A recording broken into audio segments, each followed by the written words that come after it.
नमस्कार. कसे आहात सगळेजण? स्वस्थ मस्त आहात ना? आज मी तुम्हाला ग्रीन हिल येथे घेऊन आली आहे. एक सुंदर वातावरण आहे.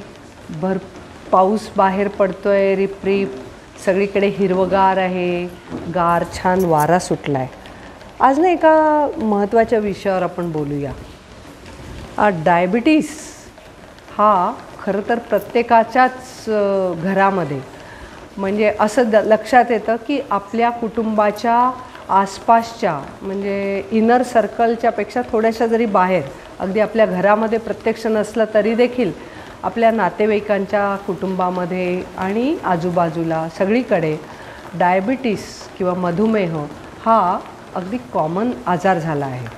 आणि त्याच्यासाठी औषध उपचार म्हणजे ॲलोपॅथीशिवाय दुसरा इलाजच नाही आहे.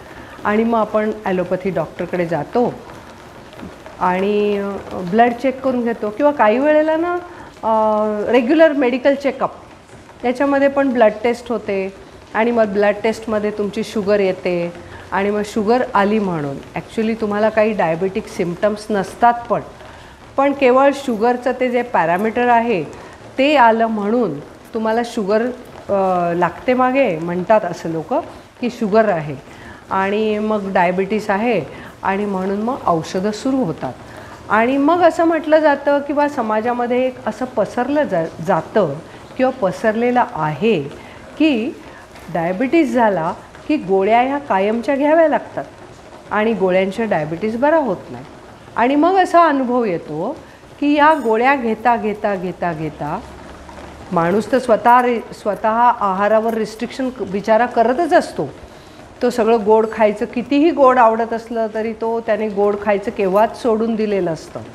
पुन्हा तो डॉक्टरनी सांगितलं म्हणून मॉर्निंग वॉकला जातच असतो. किती किलोमीटर चालतो सगळा त्याचा हिशोबही ठेवलेला असतो. आणि तरी देखील गोळ्या तर खाव्याच लागतात. आणि असं लक्षात येतं पुढे पुढे की त्या गोळ्यांचा डोस वाढत जातो आणि इकडे डोस वाढतो, पुन्हा शुगर वाढते, पुन्हा मग आणखी डोस वाढतो, मग पुन्हा थोडे दिवस आणि स्टेबल राहतं, पुन्हा शुगर वाढते. अशा तऱ्हेने डोस वाढत जातो आणि मग शेवटी इन्सुलिनचे इंजेक्शनही घेण्यापर्यंतची वेळ येते. खूप वेळेला मग असं होतं की ते इंजेक्शनही काही वर्ष घेतली जातात आणि मग लक्षात येतं की अरे आपली किडनी पण अफेक्ट झालेली आहे आणि आपलं क्रियाटिनिन पण आता वाढायला लागलं आहे. मीन टाईम ग्लॉकोमा झालेला असतो, डोळ्यांचे विकार सुरू होतात. त्याच्या अगोदर पुरुषांचे 40-50चं वय असतं त्यामुळे किंवा स्त्रियांनाही मग हृदयाचे काही आजार सुरू होतात. ब्लड प्रेशर तर लगेच गोळी लागते. असं सगळं ना ते एक विषचक्र आहे. आणि त्या विषचक्रामध्ये आत्ता जवळजवळ प्रत्येक कुटुंबातली माणसं, एखादा माणूस नाही आहे, माणसं सासरच्या कुटुंबामध्ये पण, माहेरच्या कुटुंबामध्ये पण, कधी आपल्या कुटुंबामध्ये पण ही माणसं अडकलेली आपण पाहतो. आणि मग विचार येतो की ह्याच्यावर खरंच काही इलाज आहे का? गोळ्यांशिवाय काही दुसरा पर्याय नाही आहे का? तर खरं सांगू तुम्हाला की ह्या ज्या गोळ्या आहेत ना, ॲलोपॅथीमध्ये इलाज नाही आहे. ॲलोपॅथीमध्ये जन्मभर गोळ्या घेण्याशिवाय तुम्हाला पर्याय नाही आहे, हे नक्की. ॲलोपॅथीची प्रॅक्टिस करणारे डॉक्टर खोटं बोलत नाहीत, ते अप्रामाणिक पण नाही आहेत. ते त्यांच्या पॅथीला धरून सरळ सांगतात की डायबिटीस इज इनक्युरेबल. एकदा तो झाल्यानंतर तुम्हाला कंट्रोलमध्ये ठेवायला हवा आणि कंट्रोलमध्ये ठेवायचं असेल तर तुम्हाला हे मेटफॉर्मिनसारखी किंवा ग्लायकोमॅटसारखी ही औषधं गोळ्या कायमच्या घ्यायला लागतातच. त्याचे जे काही साईड इफेक्ट्स आहेत ते खूप वेळेला त्याच्यावर विचार केला जातो पण त्याच्यावर खरं इलाजच काही नाही आहे आणि मग माणूस हळूहळू त्याचे साईड इफेक्ट्सही भोगायला लागतो. ही झाली ॲलोपॅथीची गोष्ट. They are not dishonest. ते खरंच सांगतात की आमच्याकडे इलाज नाही आहे, डायबिटीस इज इनक्युरेबल, तो बरा होऊ शकत नाही, जन्मभर तुम्हाला औषधांवर राहायला लागेल. पण मित्रांनो, डायबिटीस इनक्युरेबल आहे ॲलोपॅथीने, पण तो क्युरेबल आहे का दुसऱ्या पॅथीनी? तर याचं उत्तर हो आहे. तुम्ही एखाद्या आयुर्वेदिक वैद्यांना विचारा, मधुमेह बरा होऊ शकतो का, त्याला काही इलाज आहे का? तर त्यांच्याकडे इलाज आहेत. आपल्या आयुर्वेदामध्ये मधुमेहासाठी इलाज आहेतच आहेत. तसाच तुम्ही एखाद्या नॅचरोपॅथला विचारा, नॅचरोपॅथसाठी तर मधुमेह हा इतका आव्हानात्मक, इतका चॅलेंजिंग आणि इतका शुअर शॉट बरा होणारा आजार आहे की विचारायची सोय नाही. सो मधुमेह हा नॅचरोपॅथीनी, निसर्गोपचारांनी आणि योग प्राणायामाने नक्की बरा होऊ शकतो. याबद्दल दुमत असण्याचं कारण नाही. जे याच्याबद्दल वाद किंवा चर्चा किंवा दुमत दर्शवतील त्यांनी या पॅथीचा कधी वापरच केलेला नाही आहे, त्यांना याचा अनुभवच नाही आहे आणि म्हणून ते म्हणतील नाही नाही हे काहीतरी उगाच बकवास सांगतात. असं कधी झालं आहे का? पण नाही. याचा अनुभव जर तुम्ही घेतलात तर तुमच्या लक्षात येईल की अरे हे खरंच आहे. ते जर डायबिटीस ॲलोपॅथीने नाही बरा होत, पण डायबिटीस नॅचरोपॅथीने, आयुर्वेदाने बरा होऊ शकतो.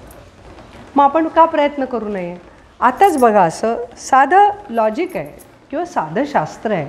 याच्यासाठी आपल्याला डॉक्टर होण्याची पण गरज नाही आहे. जे काही आपण खातो आहे, आपण 3 प्रकार खातो आहोत.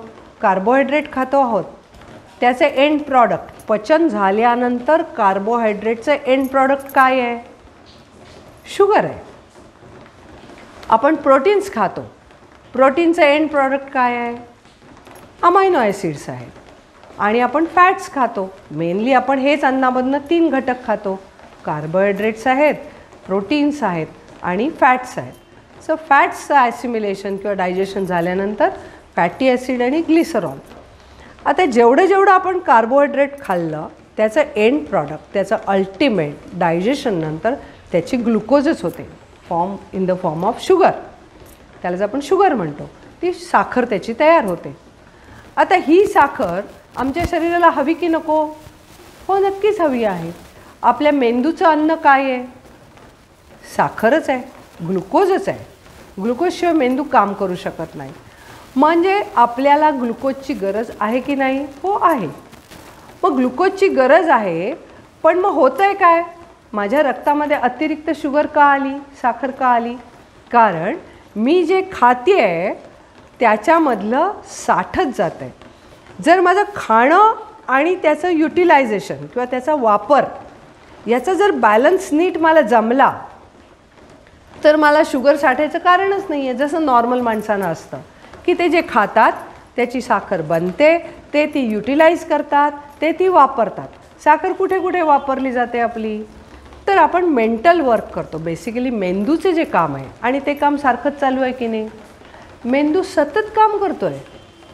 दिवसाचे 24 तास, वर्षाचे 365 दिवस आणि आपलं जितकं आयुष्य आहे तितके दिवस मेंदू सतत काम करतो आहे.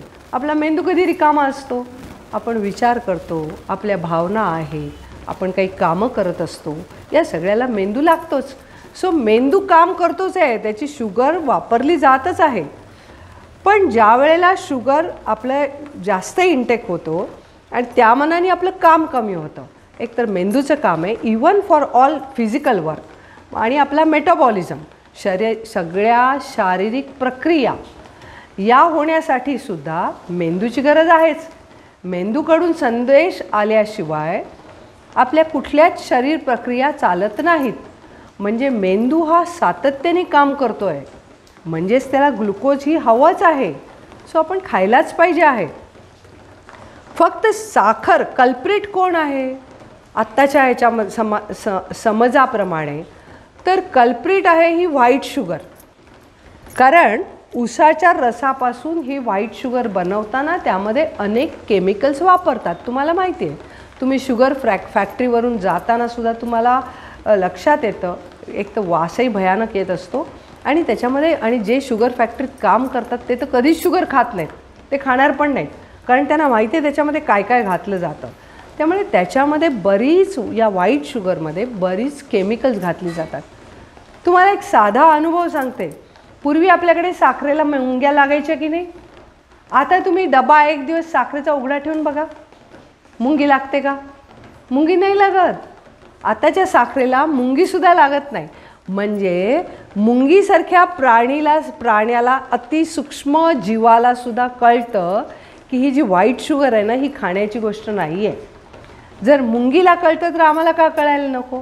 म्हणून जे कल्प्रिट आहे ना मधुमेह होण्याला, ते ही फक्त पांढरी साखर आहे.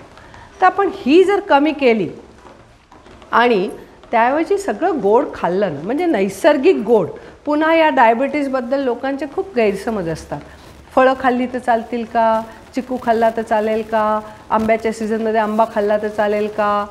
हो, ह्या ज्या नैसर्गिक शुगर आहे याची आपल्याला गरजच आहे. मगाशी मी म्हटलं तसं की मेंदूला साखरेची गरजच आहे. मग जी नैसर्गिक शुगर आहे ती सगळी आपल्याला खायला हरकत नाही. अगदी ऑर्गॅनिकली तयार केलेला जो गूळ आहे, ज्याच्यामध्ये एकदम केमिकल्स नाही आहेत, गुळाच्या साखरेपासून, ऊसाच्या रसापासून बनवलेला जो किकवी आणि काकवी आणि त्यानंतरचा तो गूळ, तर तो गूळसुद्धा आपल्याला हवाच आहे, गरज आहे त्याची. गूळ आहे, खजूर आहे, बीट आहे, बेदाणे आहेत, मनुका आहे, अंजीर आहे आणि सगळी फळं आहेत. या सगळ्या फळांमधलं फ्रुक्टोज याची आपल्याला गरज असते आणि त्यामुळे ही साखर खायला आपल्याला काहीही हरकत नाही. कारण ही साखर जी निसर्गाने, परमेश्वराने जी बनवलेली आहे, त्या पपईमध्ये आहे, त्या आंब्यामध्ये आहे, ती पचवण्यासाठी जी एन्झाईम्स लागतात ना, तीसुद्धा त्या फळामध्ये आहे. त्यामुळे आंबा खाल्लात तरी आंबा पचवण्यासाठी जे एन्झाईम आहे ना, ते सुद्धा तुम्हाला आपोआपच मिळतं. त्यामुळे आंब्याच्या सीझनमध्ये आंबा खायला हरकत नाही, पपई खायला हरकत नाही, कलिंगड खायला हरकत नाही, चिकू खायला हरकत नाही. केळंसुद्धा जर वजन वाढत नसेल, वजन जास्त नसेल तर घ्यायला अधूनमधून हरकत नाही. सो अशा तऱ्हेने ही फळं आपल्याला खाता येतात. आता ही जी आजच्या दिवसभराच्या जेवणामधून मी जे काही कार्बोहायड्रेट्स घेतलं त्याच्यापासून जी साखर निर्माण झाली, जी शुगर निर्माण झाली, मग ती शुगर बाहेर टाकता येईल का आपल्याला? त्याची साठवणूक होणार नाही यासाठी आपल्याला काही करता येईल का? तर हो, नक्कीच करता येईल. ती जी शुगर आपण खाल्लेली आहे ती आपण रोजच्या रोज बाहेर टाकू शकतो. See, sugar is a organic compound, बरोबर आहे. C12, H22, O16 किंवा असे काही, आणि त्याच्यामधले 3 बॉन्ड्स 2 बॉन्ड्स बॉन्डिंग आहेत. ज्यांना थोडा ऑर्गॅनिक केमिस्ट्रीचा अभ्यास असेल त्यांना हे सहजच कळेल. तर शुगर हे ऑर्गॅनिक कंपाऊंड आहे, CHO. तुम्ही ज्या वेळेला ती काल जी शुगर खाल्ली आहे त्याच्यामधून ती जी शुगर तयार झाली आहे, आपण जर रोज सकाळी नियमाने प्राणायाम केला तर काय होईल? हे जे बॉन्डिंग आहे हे ब्रेकडाऊन होतं. नाहीतरी आपल्या उच्छ्वासामधून ती ब्रेकडाऊन होते शुगर आणि ती बाहेर पडते. मग ती बाहेर पडते H2O, H2CO3, CO2 अशा तऱ्हेने वेगवेगळ्या कंपाऊंड्स, वेगवेगळ्या याच्यामधून ती बाहेर पडते शुगर. सो जी शुगर काल आपण जे काही जेवलो आहे, एवढं काही जेवणाबद्दल गिल्टी फिलिंग करण्याचं कारण नाही. विशेष करून भारतीयांना अजिबातच नाही. त्यातनं बरेचसे भारतामधले व्हेजिटेरियन लोक आहेत. त्या व्हेजिटेरियन लोकांना या शुगरचा काहीही धसका घेण्याचं कारण नाही आहे. फक्त तुम्ही व्हाईट शुगर टाळा. ज्या काही 5 आम्ही वाईट गोष्टी म्हणतो त्यात थोड्या टाळा. तर ती जी व्हाईट शुगर टाळलीत तुम्ही तर तुम्हाला ॲक्युम्युलेशन जास्त होणार नाही. पण ही जी शुगर तुम्हाला तयार झाली आहे ती तुम्ही युटिलाइज करा एक गोष्ट. आणि जी साठली आहे कालच्या जेवणामधून, कालच्या खाण्यापिण्यामधून जी एंड प्रॉडक्ट शुगर बनली आहे, जी वापरल्यानंतर देखील थोडीशी राहिलेली आहे, अतिरिक्त आहे, जी पुन्हा रक्तामध्ये येऊन मला मधुमेही ठरवायला नको असेल तर सकाळी उठून मी प्राणायाम करते. त्या काळी लॅब नव्हत्या, असा विज्ञानाचा असा अभ्यास झालेला नव्हता, तरी देखील आपल्या ऋषीमुनींना हे माहिती होतं की प्राणायामामधून हे सगळं बाहेर पडतं आहे. आणि म्हणून आत्तापर्यंतच्या आपल्या साधू संतांनीसुद्धा सगळ्यांनी प्राणायामाचा पुरस्कार केलेला आहे. आणि सगळेजण आत्ताचे आधुनिक संतसुद्धा हेच सांगतात की प्राणायाम करा. त्यामुळे जर सकाळी उठून मी रोजच्या रोज नियमित 20 मिनिटाचा प्राणायाम करायचं ठरवलं तर तुम्हाला निसर्गाची खात्री आहे, गॅरंटी आहे की तुमच्या रक्तामध्ये कधीही साखर साठणार नाही आणि तुम्हाला मधुमेही ठरवण्याचं काही कारण नाही. हा प्राणायाम करताना मात्र तो असं उगाच केल्यासारखा नाही करायचा. 2-5 मिनटं केला तर केला तसं नाही. तो व्यवस्थित त्याचं ड्युरेशन, त्याची इंटेन्सिटी, त्याचा वेळ असं सगळं व्यवस्थित बघून किंवा ज्याला प्राणायामाची चांगली सवय आहे, ज्याला चांगला अनुभव आहे, अशा व्यक्तीकडून 1 to 1 त्याच्या समोर बसून तुम्ही शिकून घ्या. तो 3-4 दिवसात तुम्ही शिकता, त्याला काही फार वेळ लागत नाही आहे. आणि तुमचं ती परफेक्ट झाली पाहिजे प्रक्रिया प्राणायामाची, ती चुकता कामा नाही आहे. ती जर परफेक्ट प्रक्रिया झाली, सकाळची 20 मिनटं मी प्राणायाम केले. प्राणायामामध्ये साधा ओंकार हा सुद्धा प्राणायामच आहे. तुम्ही दीर्घ श्वास घेतलात आणि 11 ओंकार केले, हा सुद्धा प्राणायाम झाला. त्यानंतर भस्त्रिका आहे, त्याच्यानंतर कपालभाती आहे, त्याच्यानंतर उज्जाई श्वसन आहे. असे 4-5 प्राणायाम तुम्ही फक्त छानपैकी शिकून घ्या आणि व्यवस्थित रोजच्या रोज 20 मिनटाचा प्राणायाम मी करणार म्हणजे करणार. म्हणजे माझी कालची साठलेली नुसतीच शुगर नाही, अतिरिक्त वात आहे, अतिरिक्त ॲसिड आहे, अतिरिक्त काय जे तुम्हाला पित्त म्हणायचं आहे, जे काही आहे ते तुम्ही रोजच्या रोज सकाळी बाहेर टाकून दिलं. तेवढंच नाही तर कुठलेही व्हायरस आत गेलेले असतील कालच्या दिवसामध्ये तर ते व्हायरससुद्धा. सो सकाळच्या वेळेला जर एक 20 मिनटाचा आपण व्यवस्थित प्राणायाम केला तर आपण हे सगळं बाहेर टाकू शकतो. म्हणजे शुगरही ब्रेकडाऊन होऊन ती बाहेर जाते आणि ॲक्युम्युलेशन होणार नाही. तर इतकं साधं सोपं आहे आणि हे आपल्या पूर्वासुरींनी, पूर्वीच्या ऋषींनी केव्हापासून सांगून ठेवलेलं आहे. आणि आपल्या भारतीयांना तर हे काही नवीन नाही आहे. आणि आत्ताचे सुद्धा आधुनिक सगळे संत आहेत, रामदेव बाबा आहेत, श्री श्री रविशंकर आहेत, आणखी कोणतेही आध्यात्मिक संत घ्या, कोणीही प्राणायामाला तुम्हाला विरोध करताना दिसणार नाही. प्रत्यक्ष ज्ञानेश्वर माऊलींनी प्राणायामाचं महत्त्व सांगितलेलं आहे. सो अशा तऱ्हेने ह्या प्राणायामाचं इतकं सनातनी महत्त्व आहे आणि हे आपल्याला का नाही वापरता येऊ. मग रोजच्या रोज मी हे असे प्राणायाम केले तर माझी शुगर साठणारच नाही आहे. इतकं साधं आणि सोपं आहे. आणि मग एवढाच विचार करायचा की जे काही मी खातो आहे फार रिस्ट्रिक्शन नाही, पण कुठलंही अननॅचरल फास्ट फूड आणि जास्त शुगरी असं सगळं मी घेणार नाही. शक्य तितकं नॅचरल जेवढं नैसर्गिक आहार असेल तेवढा घेईन. आणि तोही आहार मी नेहमी सांगते त्याप्रमाणे संध्याकाळच्या सूर्यास्ताच्या पूर्वी घेतला, आपण लवकर आहार घेतला तर त्याचं पचनही व्यवस्थित होईल आणि कुठलंही ॲक्युम्युलेशन होणार नाही आणि मग शुगर साठायची भीतीच नाही आहे. अशा तऱ्हेने आपण जर हा एक विचार जरी ठेवलात आणि हा जरी तुम्ही सुरू केलात ना तरी तुम्हाला माझा गेले 25 वर्षाचा अनुभव आहे. आणि या अनुभवावरून मी तुम्हाला सांगते, कारण हे नॅचरोपॅथी हे अनुभवाचं शास्त्र आहे. तुम्ही म्हणा आम्हाला लॅबमध्ये प्रूव्ह करून दाखवा, आम्हाला रिसर्च करून दाखवा, तुमचे रिसर्च पेपर्स दाखवा, तुमचं स्टॅटिस्टिक्स दाखवा. हे सगळे चॅलेंजेस नॅचरोपॅथीला देण्याचं कारण नाही आहे. कारण तुम्हाला निसर्गाला कुठलंही चॅलेंज करता येत नाही आणि नॅचरोपॅथीमध्ये निसर्गाचाच भाग आहे. त्यामुळे निसर्गच आपले आप काम करत असतं. याच्यासाठी वेगळा रिसर्च करायची गरज नाही आहे, वेगळं प्रूफ असण्याची गरज नाही आहे. हे सगळं अनुभवाचं शास्त्र आहे आणि गेले 25 वर्ष माझा तर इतका सुरेख अनुभव आहे याच्याबद्दल. सो ज्यांना ज्यांना शुगर आहे, ज्यांना डायबिटीज डिटेक्ट झाला आहे, अगदी 1-2 वर्ष झाला असेल आणि अजून तुम्ही फारच यंग आहात तर तुम्ही नक्कीच ग्रीन हिलला भेट द्या आणि एकदाचा तो डोक्यातला किडा काढूनच टाका शुगरचा. आणि कशा तऱ्हेने मी शुगर कंट्रोल करू शकतो ते तुम्ही येऊन प्रत्यक्ष बघा. तुम्ही नंतर जाऊन टेस्टही करा आणि तुम्ही तुमची थोडीशी जीवनशैली बदला आणि पहा कसा फरक पडतो ते. एवढं काहीही घाबरण्याचं कारण नाही आहे, एवढी औषधं कायम जन्मभर घेण्याचंही कारण नाही आहे. आपल्याला फक्त थोडी बरं हा स्ट्रेस रिलेटेड डिसीज आहे असंही डॉक्टर म्हणतात. Diabetes is mainly stress related आहे.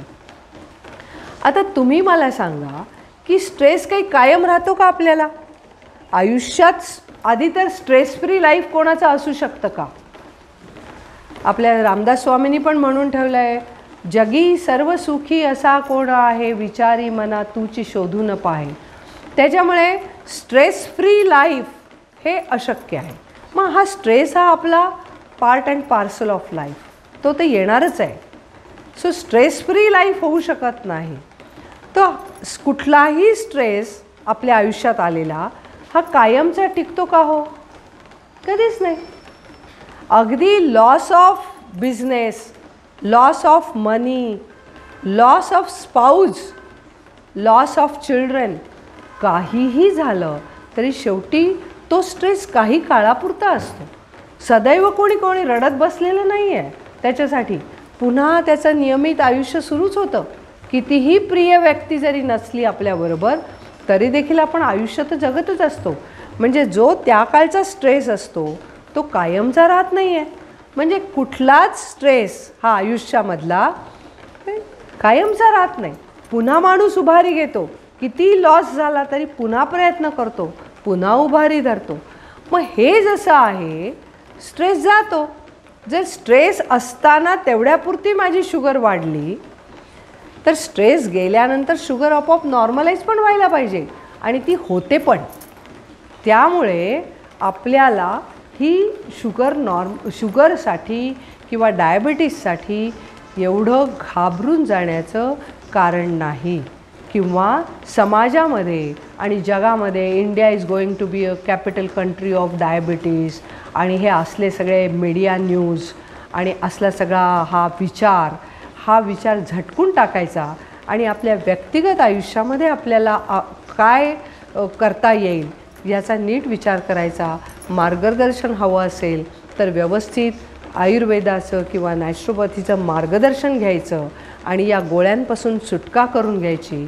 कारण शेवटी तुम्हाला माहिती आहे की गोळ्या या फार्मास्युटिकल कंपन्यांचा बाजारसुद्धा आहे. जशी रेमेडी आहे तसं त्याच्याबरोबर तो बाजारसुद्धा आहे आणि त्यामुळे आपल्याला या गोष्टी लक्षात ठेवायला हव्यात. आणि म्हणून मी तुम्हाला नक्की सजेस्ट करीन की रोज सकाळी उठल्यानंतर पहिली जर गोष्ट आपल्याला आयुष्यात काही करायची असेल, मस्तपैकी ब्रश केलं, तुम्हाला कशाचीही गरज नाही.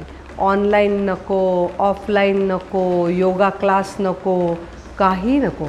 कोणाकडून तरी एखाद्या चांगल्या योगी व्यक्तीकडून समोर बसून व्यवस्थित शिकून घ्या. असं नाही बागेत फिरता फिरता मैत्रिणीने काहीतरी सांगितलं, अगं आम्ही न भस्त्रिका असं करतो, आम्ही न कपालभाती असं नाही. कोणीतरी जो अनुभवी व्यक्ती आहे त्याच्याकडे बसून तुम्ही व्यवस्थित शिकून घ्या आणि रोजचा 20 मिनिटाचा प्राणायामाचा एक संकल्पच सोडा की नाही मी प्राणायाम करणार. याच्यामुळे मला झालेली शुगर असेल तीही बरी होईल, माझा डायबिटीस बरा होऊ शकतो आणि मला डायबिटीस परत होणारही नाही. तर मी तुमच्या मधुमेह मुक्त आयुष्याची शुभेच्छा तुम्हा सर्वांना देते आणि आपण सगळे मिळून भारताचं भविष्य बदलूया. आम्हाला ही औषधं नको. आमच्या या ज्या प्राचीन सनातनी आमच्या या ज्या चिकित्सा पद्धती आहेत त्याचा आपण पुन्हा एकदा वापर करूया, त्याचा अनुभव घेऊया आणि आपलं आरोग्य उत्तम ठेवूया.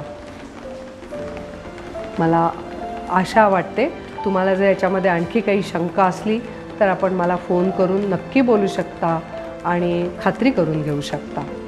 धन्यवाद.